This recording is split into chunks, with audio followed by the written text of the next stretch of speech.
All right, we are live for another Thursday's Top Tips in Real Estate here on the Arrow Title Services page, where every single week we go live with a new topic in real estate in this hot market that we are in.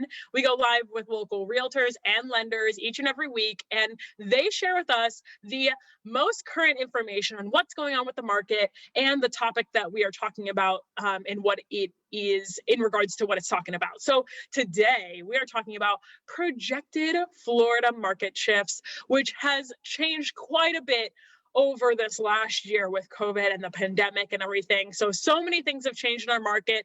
Florida is definitely a hot spot here in Florida, where we're in the top 3 places or states to move to in the state of, or in the United States of America, the state of, in the United States. So being in the top 3, we have a lot of people moving here and it's shifting our market in so many ways. So we're gonna have a great discussion about that with the local realtor and lender that are on today. And I'm really excited to talk about it.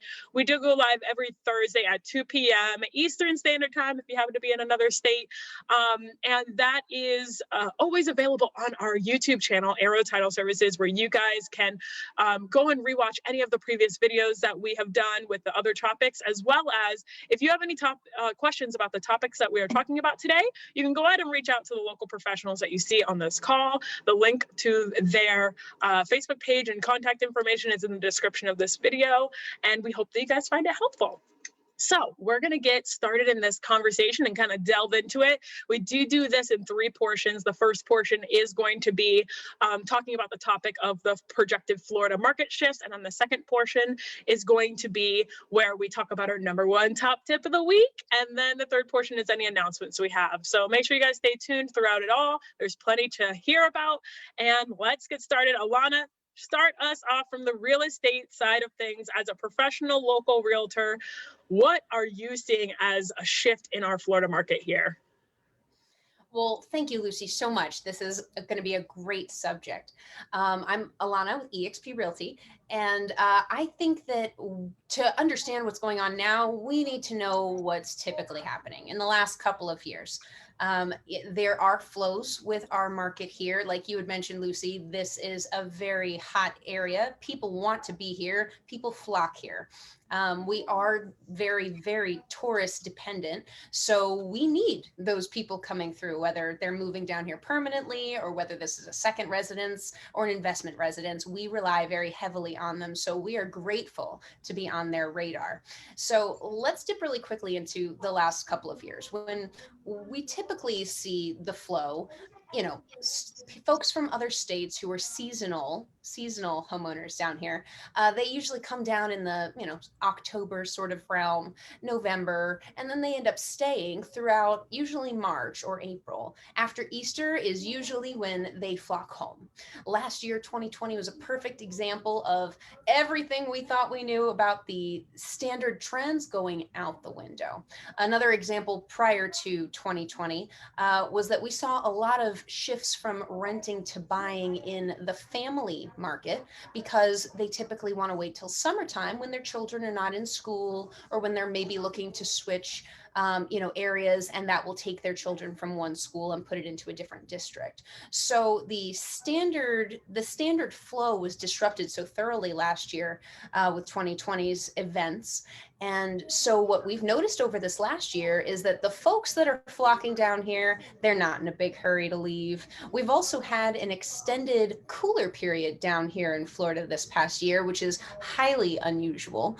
And so it is prompting a lot of the seasonal people that I talk to considering making this their permanent home and selling their properties in other states to make that possible. So we are noticing a lot of desire to be shifting over here. We're also noticing that with that family market that I mentioned earlier, so many of them are virtual now or taking advantage of the other digital schooling options, that they have the ability and the flexibility to move based on other factors like their income or their job circumstance or what have you. So it's provided more flexibility for the motion, and it's already a very hot market due to, the several other things, which I'm going to let Carol jump in on. But the overwhelming thing that I'm noticing this year is that all of the trends that we thought we knew are out the window now. Now, folks who are coming here and the inventory supply that we have being so limited, we're finding a lot of desire to pursue homes out a little farther west. We're finding a lot of desire to pursue new builds to compensate for the issue with inventory, which, you know, it hits resale more significantly. It's harder to find a resale property and easier to build a property if you have the means and a secure location that you're currently in, and you can wait, you know, the time period between signing that contract and closing on that new build property. So we're seeing a lot of shifts towards that with our local market and our local shoppers. Simultaneously, we're seeing the resale market getting hit very hard with those out-of-state buyers and those seasonal homeowners that are coming down here looking for a more permanent strategy.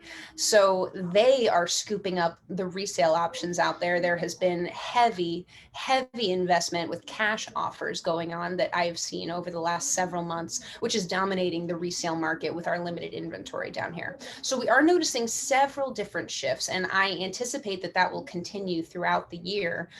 We are going to see a lot of new builds being the direction. We're going to see some of the lots and the land groupings that have been sitting for a long time while people are looking to recover the money that they invested in them when they purchased them. And we're looking at a lot of that being turned over to enable the building of newer properties in an otherwise pretty saturated area, saturated market. So those are just a few of my thoughts, but I'd like to bump it back to you, Lucy, so we can get a little deeper in and discuss it. Awesome. Those were some amazing points, all very, very relevant to our market right now and just how many shifts are happening. It's not just one shift, it's a bunch that are kind of all coming together to make everything happen. And there's been plenty of shifts as well on the lending side of things. So I'm really excited to hear what Carol has to add to the conversation, just from, you know, there's always a perspective of the people that are coming here, which is the real estate side, the realtor side, where you guys are seeing that influx of people and how those lifestyles are changing. And then on the mortgage side, the money side, where people are, where their power is, has been changing so much over the past year, and just how much people have been able to purchase, and so much more, and how that's going to be shifting now into 2021. So I'm really excited to hear what Carol has to say, and then we'll have an open discussion. And if anybody watching has any questions, I can monitor the chat as well on Facebook. So Carol, take it away. Tell us from the mortgage side of things, what is changing and what should we be projecting for Florida in 2021? Well, if I had my crystal ball, well, you know, I'll tag on what Alannah was talking about, is our normal flow with the we call them snowbirds coming in. We really haven't seen a whole lot of that per se as it normally is. It's kind of been a steady flow, instead of where you kind of get a little slow and then you get busy and then you get slow. And it's been steady the whole pandemic, if I had to say, which is unusual. And there's talk of, you know, a real estate bubble. I was even listening to the housing secretary today, and she said she doesn't want to talk about it yet because she doesn't have enough data. Well, we don't have enough data, but for those of us that have been in the industry for a while, we know something has shifted in the last year, even though there's a pandemic. But what we're seeing now is rates are going up. People that were pre-qualified may no longer be eligible to buy a home. Just in the last week, that's how much the rates are going up. So not only are the rates going up, insurance is going up, values are going up, it is making the affordability for certain individuals really hard to find a home, especially with the inventory being as low as it is. And I understand it's not just Florida. I have friends and relatives up north that are going through the same thing, and people are actually getting extremely frustrated because they can't find a property to buy in the resale or new construction.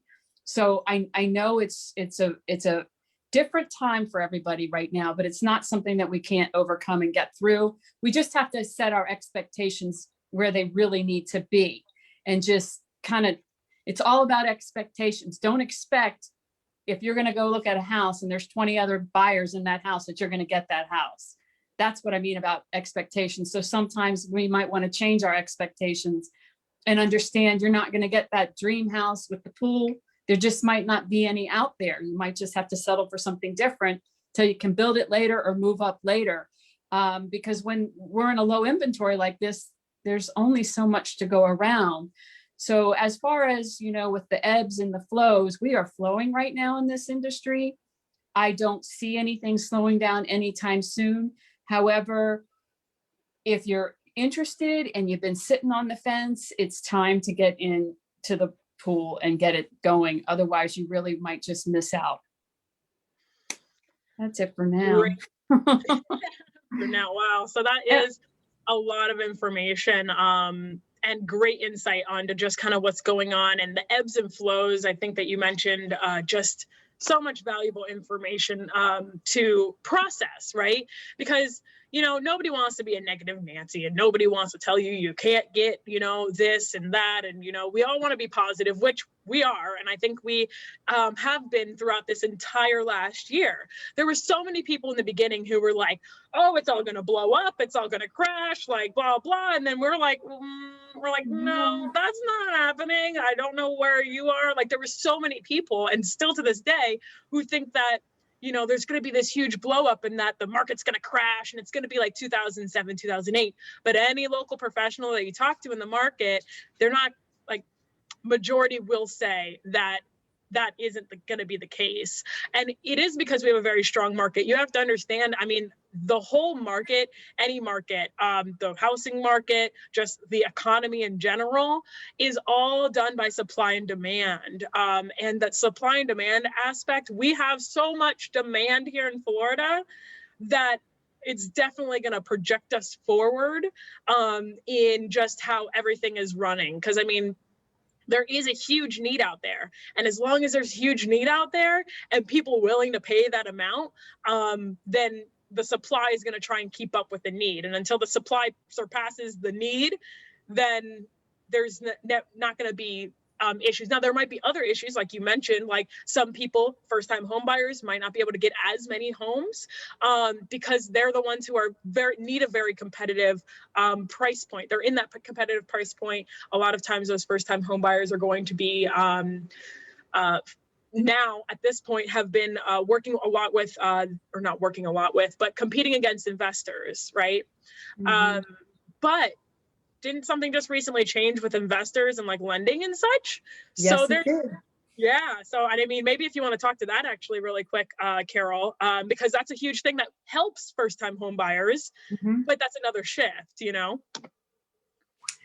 Yes, as a matter of fact, about a week ago, Fannie Mae and Freddie Mac both came out and said that they want to pretty much curtail the purchasing of investors and second homes. So basically, they don't want to buy them from the lenders. So the lenders are going to raise the rates because they're not going to originate those loans because they can't hold on to them because they sell them on the secondary market to Fannie Mae and Freddie Mac. So I think it's effective, if I'm not mistaken, like April 1st. But some lenders have already factored in that pricing. So I think they're trying to slow that down. And if I had to guess, based on my experience in this industry, it could be that your mom and pop little investor that has one or two houses here and there haven't been getting their rent. So they're not making their mortgage payments. So they're basically backing up and saying, you know what, we need to hedge our losses on what's going on. So that should open it up to the first-time home buyers that are being priced out by the investors. Having said that, you have investors out there though that are paying cash and buying up those houses. So it's a dog-eat-dog world right now in the real estate business. So I'm super curious, Carol. So it sounds like on a lending side that the priority and the better investment for the banks that are loaning the money is to prioritize the first-time home buyers because that serves a long-term market being a better flow and more money making it. Am I getting that right? Not necessarily first-time home buyers, primary residents. There's a difference. You can be a primary residence and not be a first-time home buyer. It's the second mortgage, like your second home, and your investors. Wow, that's super interesting. I'm glad to hear it. It's both of those. So if you're buying up or buying down, like you might be a senior and you want to move out of that big 5-bedroom house to a 2-bedroom house, well, that's fine, because all of that, we need all of that in this business. They're still being taken care of. Excellent. They're being taken care of. Nothing's affecting them by the changes that are coming out at all. Nothing at all. Great. Yeah. Then the rates are going up. You know, that is affecting a lot of people right now, including all of them. It's just there. But in the scope of the big picture, we're probably about better than where we were last year this time. Okay. And then in the scope of the real big picture, we're anything to me below 10% is good. But then I keep saying that for years and years now. So now I should just be saying anything below 5% is really good, because I've been in the business since the rates were 18%. So in the scope of the big picture, it's still good. It's just people were used to hearing, you know, oh, rates are in the 2s. Well, they're not anymore unless you're getting a shorter term loan. But it's all cyclical, you know? Right. Yeah. So but when you have it, here's the thing though, when you're having it all at the same time, values going up, rates going up, insurance going up, taxes going up, everything's like a big whammy all at once. That's where the frustration comes in, because you don't normally see the values going up as quickly as they are right now, as well as the rates going up at the same time. So the economy is getting better. And like you said, Lucy, supply and demand, there just isn't enough supply to go around to the demand, and the builders cannot keep up because of COVID, and supplies like literally kitchen cabinets, stoves, refrigerators, they can't keep up to get those products because of COVID. Pricing on those products are going up. So the builders are raising their prices. So it's a double, triple whammy. It's more than a double whammy. It's a quadruple whammy. It's all coming together at the same time. But the good news is there's still a lot of demand. Even though we're in this crazy time, like you said, Lucy, this is what's moving us forward, is everybody's still out there wanting to get in the game and buy a house. Yeah. And hopefully they're recognizing the value at this point. If they've been thinking about a transition, we've been talking about this for months. This is the time to make a really great and smart move and have the market supporting a seller the way that it is right now, and enabling them to do the most that they possibly can with that transition. And just making sure to hammer it home that if they've been sitting on this idea and haven't taken advantage of it yet because they're concerned about the ability to purchase the next home, is one of the biggest objections I've been hearing. Sure, we can sell my house, but where am I going to go next? That becomes a huge question. And I think you were talking about managing expectations just a little bit ago. It becomes a great opportunity to really think about that. Is this where you want your next home to be? Is there somewhere else that you want to be? What are the options there? What are the options here? Financially, can you afford to make a transition without your home being part of that contingent process? And I think you were dead on. The managing of those expectations and asking those questions early. When you're working with a trusted local professional, we can ask those questions to get the client, right, jogging their mind towards what is the best solution for them. And that's the value here. Absolutely. And I think that it all starts with that conversation too. And a lot of times people are afraid to have that conversation. So if you don't talk to a realtor to even see what your house is worth and what you might be able to buy up in, or a lender, like talking to the lender, talking about your finances, what it's looking like, whether it might be better for you to refinance or maybe sell. Like if you realize that you are in a position where you need more space or less space, and you feel like it's too competitive of a market, but maybe with everything going on, if you are making more money than when you first purchased your house, you might be in a better position now to buy more house and still get money for your house at the same time, because your house is going to be valued more now, depending on when you purchase your house. There's so many variables that go into it. And if you can't fathom and you can't understand all of those factors until you start that conversation, because when you talk to the lender and you talk to the realtor and you kind of figure out where you would even be positioned in this market, you can't even start to think about those other options and what is going to be best for you. And I think a lot of times people will like just think, oh, I can't do it at all. Like it's not feasible.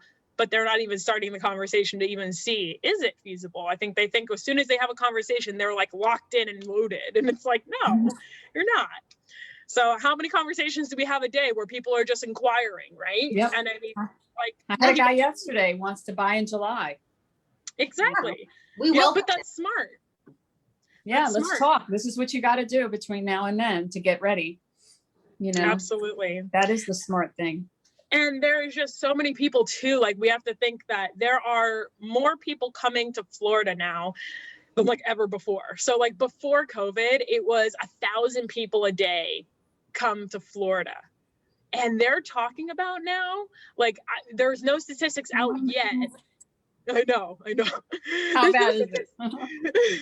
There's no final statistics out yet, but you know, I had talked to a few people and they were talking about how representatives and such were talking about that's probably doubled or tripled over the last year. Like a day, like 2,000 to 3,000 people are now coming to Florida a day. That's why the demand is so high and the supply is so low. There's, you know.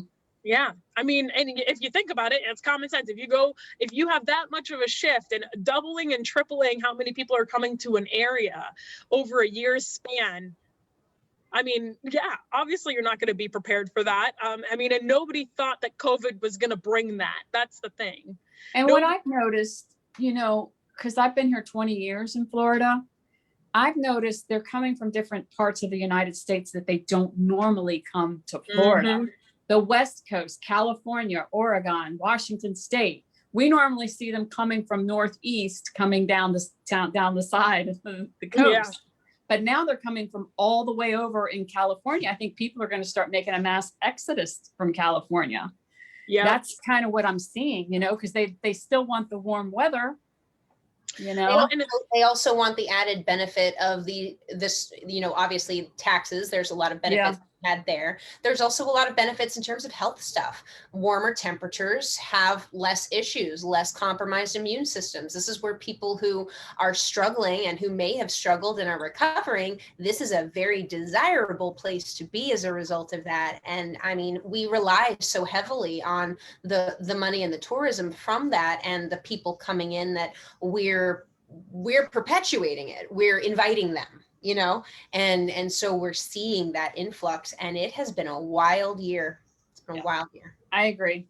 Absolutely. And I think people just have to be cognizant of all of that, because there are people that can't afford it. If they're coming from California, if they're coming from any large city, think about New York, Chicago, California, LA, all of those places. I have friends that are over there and we've been talking about it because we've been talking about how crazy the market is. And some of them are in real estate and we're talking about it. And they're like, literally, you can get like a studio apartment for $400,000 in California.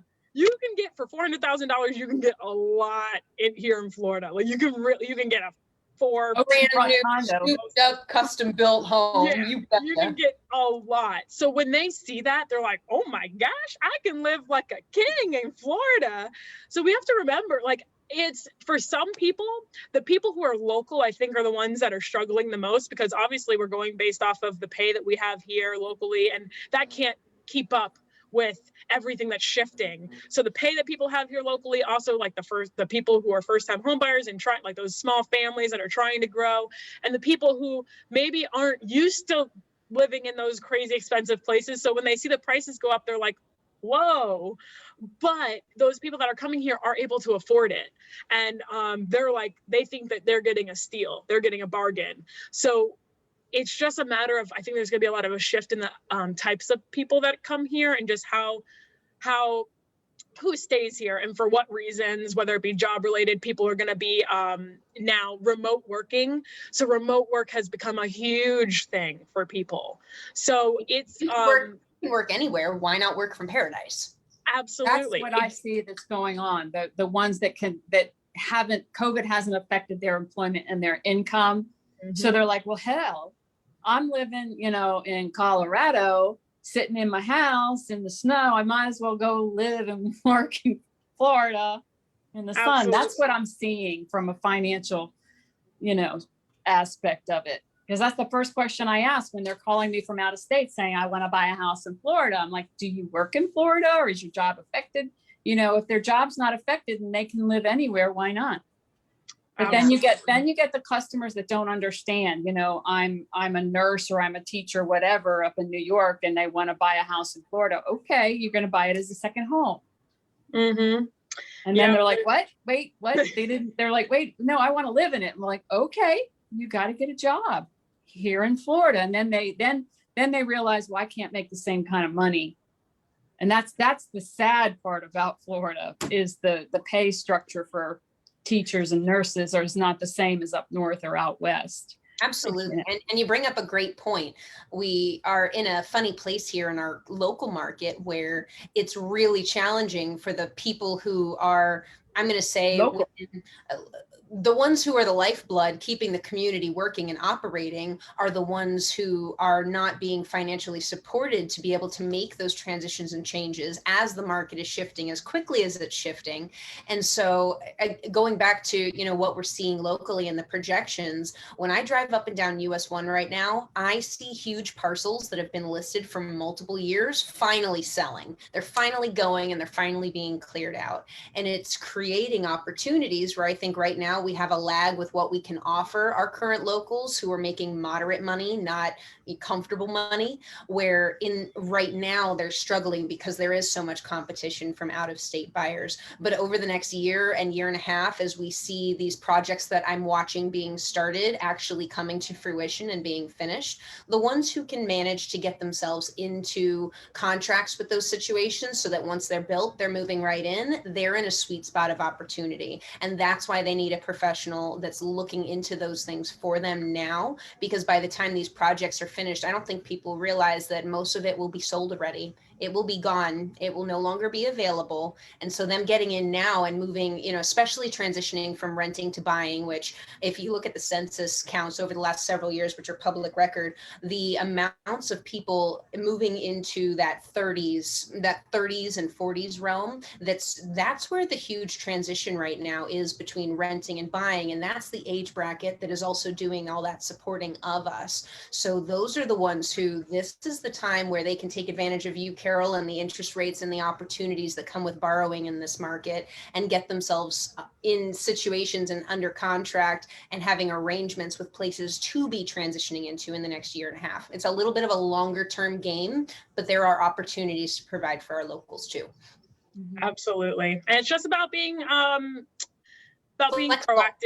proactive with the information and just understanding the full picture and how you can navigate within it, because there are ways to navigate. And I think people are just getting discouraged and not actually looking into options. And what are your options? I know that whenever I have a conversation with Carol or you, Alannah, or other local professionals, we're always talking about, how can we navigate this to make it work? If there's a problem that comes up, it's like, okay, well, what are the options? What 3 options do we have? How many options do we actually have? And which one's going to be the best route? It's like, picking, it's like chutes and ladders, like which ladder am I going to go?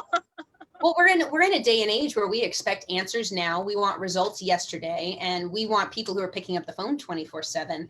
And while all of these things sound great in an idealistic fashion, when we, again, Carol, to your point, setting those expectations properly from the start, putting it in their awareness that this is a longer term chess game. This is not we just slide down the ladder and we're at the bottom and it's game over. This is a chess game.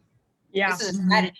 And so putting them in that frame of mind so that they do feel supported as these trends and shifts continue to happen, I think there's good things coming down the pipeline. I really do. Yeah, me too. I think that 2021 has a lot of potential, and I think that a lot of good things are going to come from it. I think Florida is going to shift a lot. And it's nice because we do these every single week. So we're like kind of keeping up with the Joneses type of thing here on our page here, because we're going through all of these aspects. And we've been having this conversation since like June of last year. We have had the market update every Monday since like April of last year. And then Thursday's top tips in real estate, I think we started in June. So we're coming up to almost a year of doing this every single week, talking about things that are changing, talking about how, what is everything structured as. And it's been very interesting to see how it shifts along the way. And I think it's going to be really interesting. Again, if you guys are watching this and you guys enjoyed this conversation, or if you're just tuning in now and you haven't heard the conversation that we just had, definitely re-listen to it. But it's really interesting to go back to those other conversations as well that we've had and see how much things have actually shifted. Because I think you'll be very surprised if you just go and listen to our conversations from last June and what we were talking about, and just a lot of it being the same at the same time, but there's those little shifts that you'll see in our conversation as it goes along. So it's been interesting, and it's been a ride, and it's a ride that's not over yet. It's a never-ending roller coaster here, but we're all along for the ride, and we're here to help you. We're going up right now. We are. We're going up right now, folks. This is the really slow, clicky part of the roller coaster. The cloud is going up. You can still kind of see over the edge. So this is the time to start looking around, like who's got your back, who's sitting next to you, who's in your corner, where are we going? But just know that once at the top of the thing, you never know how far you're actually going to go. Like, I think people are thinking, whoop, you're going to like go straight down. That's not going to happen. But like, it might be, whoop, a little bit here and there. We'll see. Just a shameless plug for Florida, but Busch Gardens, I think it's called the Shikra, is like the super roller coaster. So don't forget, we don't have any way of really measuring how long we're actually going to kind of dangle at the top, staring down before we start to move. There's really no way to measure that. So just be ready. Well, I think Carol's crystal ball might be able to tell us. She just left it at home today. But and sometimes at the top it might be a little twist, right? It might be a twist that's there, not necessarily going down. So just be prepared for anything. Have the conversation with your local professional. Each of the people that come on here each and every week, and the people who are on here today with us, they are great resources. They're taking time out of their day to share with you guys what's going on, and that's valuable. I see the invaluableness to it. It is just very great. It's good information that you need during this time. So if you have any questions at all, do not hesitate to reach out to Carol, Alannah. Just have the conversation, start it, and they'd be happy to help you. I mean, if they weren't happy to help you, they wouldn't be here talking to you right now. So thank you guys so much. It is just amazing information that we talk about each week, and we really appreciate it here at Arrow Title because it's great information to pass along to the general public. All right, we're going to get into the second portion of this. And again, if you guys are just tuning in now and you didn't hear the conversation we just had about projected Florida market shifts and just what's kind of going on right now and getting down to like the deep things that are shifting our market, feel free to rewatch this video here on Facebook, or in just a couple hours, you will be able to rewatch it on our YouTube channel, Arrow Title Services. You can subscribe there, and there's plenty of information and videos that you can learn all about the real estate market. We update it every week. So we're going to go to the second portion, which is the #1 top tip of the week, because this is Thursday's top tips in real estate, and we are going to start with Alannah. Shoot, what is your top tip of the week? My top tip of the week is to consider your possibilities. I think we're the ones who say no to ourselves first. And I think that short stops a lot of growth opportunities. So I would challenge you, if you've been considering changes, but haven't had those conversations we were talking about because you're the one saying, no, it can't be done, reconsider that, because there are numerous avenues out there to pursue your goals and achieve them. Let's do it. I love that. That is great advice, as always, from you. So thank you so much for starting off our top tip with a strong one. And I'm sure Carol will add just as valuable as one. So Carol, what is your #1 top tip of the week? My top tip this week is going to be, if you've been sitting on the fence to refinance or you're currently under contract, you need to lock your rate in and lock it in now, because the market is going up every day. It's not pretty. So get in there, get it locked in, protect your rate. I was going to say something else and I forgot. That's all right. Maybe it's an announcement. Do it now. Do it now. No, that's a great one, really, because I think a lot of people are thinking, oh, well, maybe tomorrow. Oh, yeah. On that, in addition to that, if you are out actively looking for a house and you have been pre-qualified, contact your lender immediately to see if you're still qualified, because the rates have gone up. Because I would say 90% of our pre-qualifications as a lender, we push those debt to income ratios to the limit. and any eighth of an increment to the rate could bump you right out of the market. So please contact your lender immediately if you're out there floating pre-qualified, see if you're still eligible to buy in that price range, because that could, as these rates go up, that decreases your buying power. Yeah, absolutely. And just knowing that if you're pre-approved for 250,000 or 300,000, you don't have to purchase a $300,000 home. Just know that. Just know that. I know a lot of people, when they go to look in the market, they're like, I've got 300,000, so I'm looking at 320. Like, I'm sorry, what? No. Do you not know what the cap is? The cap, you don't go past the cap. And if you can save money underneath the cap, do that. You know, like, obviously get what you want out of a home, and that's where the conversation of a realtor comes in and such like that. But just know that you don't have, if you want to play it safe, go underneath what your budget is, and then what Carol is talking about won't be as strenuous on what you're trying to do. But definitely have a conversation with your lender, because if you are looking at houses at your limit, that can change overnight. It could have changed already this week. Yeah, absolutely. Thank you so much, Carol and Alannah, for those tips. And I'm going to give a tip as well from Arrow Title, that land purchases right now are increasing all the time, because one, they're not making more land, and people are starting to take advantage of that opportunity because they are getting more money for their land right now if they are looking to sell their land. And even if you are, you know, a lot of people are looking to build a house, right? And do that new construction, and that's going to be happening. And I've seen lots going now for 60,000, 100,000 more. Just know that if you are selling your land, that you do need title insurance on your land and the transfer of that property. So a lot of people think that because there's no home on it, they think that title insurance is attached to the home, but it's actually attached to the land. And a lot of people don't know that. It is, when you build a house on land, it brings up the value of that land, but that is where the title insurance actually insures, is the land and ownership of that property. So that is my number one top tip of the week. If you are purchasing land, do not forget to get title insurance. Do not just do quick claim deed it over. Be very careful, especially as the prices rise. That's more money that's on the line for you, and more money that could be potentially, you know, lost if they didn't tell you something in that transfer of the property. So, Lucie McGuire. Yeah, the last thing you want to do is not protect something that you're intentionally investing in, right? Absolutely. Exactly. So just that's my top tip of the week, Lucie from Arrow Title Services. And we're going to go to announcements now. Again, if you are watching now and you just tuned in, make sure you rewatch what we just talked about, our top tips of the week.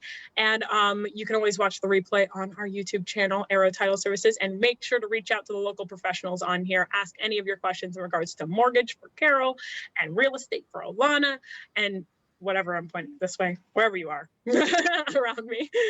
And we're going to go to the announcements portion. These local professionals always have great things on their pages on Facebook. It's always great, even if you're not looking to buy or sell right this instant or refinance. It's just good to stay in tune with those people who are in the market, because they might put something out there and it might trigger something in your brain that, like, oh, you know, something you didn't think about before. So it's always good to just follow their pages, whether you're looking to buy or sell right now or not. Alannah, what is your announcement for today? Well, actually, I have a little bit of a different kind of announcement today. I'm always a big advocate for giving back and finding ways to impact the community in a positive way. And so I want to just challenge anybody viewing this now or later, if that is something that, you know, your heart's beating for and you want to get involved in, there are several opportunities coming up between the end of March and the month of April. And this is a time where a lot of particularly homeowners that, you know, are being reached out to through various resources that I volunteer for, they're asking for assistance. And so what we need is bodies. We don't need money, we need bodies. We need people ready to get out there and help make a difference. So if that is something you're interested in, please don't hesitate to reach out to me. I will get you connected so that you can find out exactly what works for your schedule, and we can help make our community better one day at a time.